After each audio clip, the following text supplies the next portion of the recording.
I don't even know how much gold we've got. Right. We need an audit for sure. And nobody wants to audit it. Remember, Ron Paul years ago said, let's audit the Federal Reserve, not just Federal Reserve, but let's audit the gold holdings. Right. You know, I want to walk down the aisle in Fort Knox. The last time we saw the inside of Fort Knox was in some James Bond movie there. I never got in there, and I served at Fort Knox twice. Well, I think you and I have talked before about the 10-year Treasury, and they managed to pull back from the dreaded 5% mark. Mm-hmm. So it went from 4.8 something down to 4.6 and maybe a little lower right now. Yeah. It's temporary. It's not a permanent solution. And you're right. Ultimately, they're looking at the alternatives. The alternative number one is what you just described. We'll just keep on doing what we're doing, and then we'll try to see how we can manage to navigate through these troubled waters. If we need to make some modest changes on the edges, we will. That's option number one, the preferred option. Option number two is we make radical cuts in spending, and then we go to the creditors hat in hand, which, by the way, we did during the Depression under FDR. It was called restructuring the debt. We defaulted. Mm-hmm. Okay, so option number two is, something in that neighborhood, a soft, what I would call a soft default.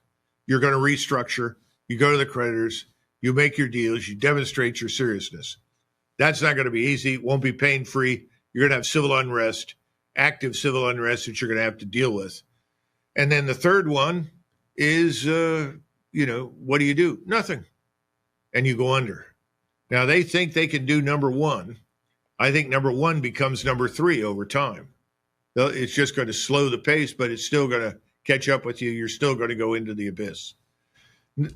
Option number two is the best, but I see no evidence for anybody wanting to do that. If the first question is, can we do it? I suppose we can.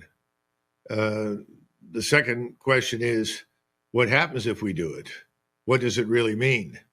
And what will be the impact overseas? I don't know. I do know that right now, there is no plan among the BRICS nations, and BRICS is growing very, very rapidly.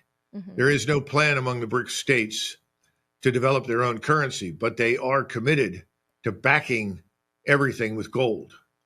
So there is a tendency right now for people around the world to say, I put my faith in American fiat currency that's not backed by gold, or do I go to BRICS where currency will be backed by gold? Well, I guess I'll go to BRICS.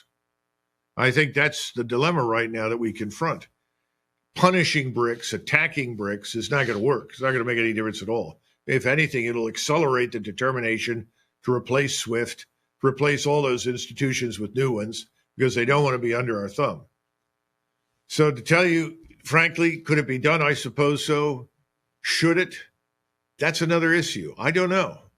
First of all, I don't even know how much gold we've got. Right. We need an audit for sure. And nobody wants to audit it. Remember, Ron Paul years ago said, let's audit the Federal Reserve, not just Federal Reserve, but let's audit the gold holdings. Right. I want to walk down the aisle in Fort Knox. The last time we saw the inside of Fort Knox was in some James Bond movie. Nobody's been in there. I never got in there, and I served at Fort Knox twice. Wow. So I'd love to know what's actually there. I'd also like to know what's under the banks in New York City, which is what we're dealing with now in the city of London. Is everything there? So to go to your second question, I think the audit is unavoidable if you're going to do what you just suggested. There has to be someone who can confirm what the gold holdings are. I don't know that anybody wants to go there right now. So I guess I should stop and think, or get my bowl of water out like Nostradamus did under the full moon and try to see into the future, but I can't. So I can't answer that question. I don't know. And you're better off talking to somebody like Luke Groman and certainly Alistair McLeod. I think Alistair is a very hard-nosed realist, and he'll probably give you a really tight, well-argued answer that is indisputable. So I would defer to somebody like Alistair McLeod. And of course, there's James Grant. There are some others out there who are equally gold oriented. When I was at the conference, I was asked, what do you think about the future and the dollar and everything else? And I said, anything that comes out of the ground is going to be extremely valuable. And I mean anything that grows, if it's food, if it's minerals, precious metals, whatever it is, hard assets will be everything. And I think that's the world we're headed into now. And how we cope with that is anyone's guess, because we're back to what have we really got?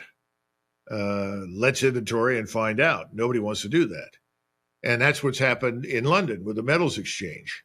So we're slowing deliveries of gold. Why would you do that? In the past, those kinds of deals have been negotiated and executed within a few days. All of a sudden now it's weeks before we can do anything. That raises ominous feelings all over the world. People are beginning to wonder. Remember, there used to be a tunnel between J.P. Morgan and across the street, the so-called Federal Reserve and the banks, and nobody ever knew what was really going through that tunnel. How much gold has gone through it? Which way did it go? Where is it? I think we don't know. And so I'm very reluctant to answer that. Okay. Well, I think we have to go back to where we started with the 10-year Treasury. How long can you artificially suppress that interest rate? Because who is going to buy your debt? Increasingly, almost nobody. How much of it do we own? How much toxic debt is sitting on the Fed's books? That's something else that Ron Paul has been talking about for years. My view is that we will be unable to suppress those interest rates, and we will break the 5% ceiling. If that happens, it's game over. We can't service the debt, which goes back to the argument right now for moral courage. Where's the moral courage to say we've got to make profound cuts? Now, someone will say, well, what if your profound cuts don't work? I can't answer that except to say, then you'll get Armageddon. But if you don't try the cuts first and try to restructure your debt with your creditors, Armageddon will come quicker, faster, and be more devastating than it will if you try to cut and streamline your government and take the tough medicine. Nobody wants to tell the American people, I'm very sorry, but you're living in a bubble, a bubble of artificial prosperity. It can't go on anymore. And so I'm going to adopt the following measures. Nobody wants to say that, but that's desperately needed. And the sooner we do it, the better off we'll be. I think you've just summarized it beautifully. First of all, I think Scott Bessament is a very good man. I think he's trying very hard to do what makes sense. But he's now confronting, as we talked about at the outset, the political realities that seem to, operate against common sense and national need. He has to have a president that understands that and will work with him to do something substantive. I'm just not sure that the ruse of revaluing gold is going to provide the way out. I can't even speak to that because I'm not an expert in the area. That's a question that should be directed to someone like Alistair MacLeod, whose views I strongly support. Of course, now understand, Alistair MacLeod is not friendly to Bitcoin, but I also attribute a lot of that to the age group. Most people in my age group want nothing to do with it. Okay, that's their privilege, but I think they'll regret it down the line because all the boomers are heavily invested whether they realize it or not. All these pension funds. Yeah. Where is all the pension fund money? In the stock market. Right. Good luck. Right. Normally what I like to say is that President Trump told everyone that he was going to build the wall between Mexico and the United States and make the Mexican government pay for it. How's that worked out? Right. So I would dismiss that out of hand as nonsense. He's also talking about Canada and Mexico. This is the Western Hemisphere. We are the hegemon here. What's changing is the hegemonic position of the United States globally. We are no longer the global hegemon. That's the message from Moscow, from Beijing, from Tehran, from Riyadh, from virtually everywhere. So I don't place much faith or confidence in the notion that you can treat treat China, India, and other great powers the way you would treat Canada or Mexico. And remember, I think, what was it, last year, we had $1 trillion trade deficit, and China had $1 trillion surplus. Mm-hmm.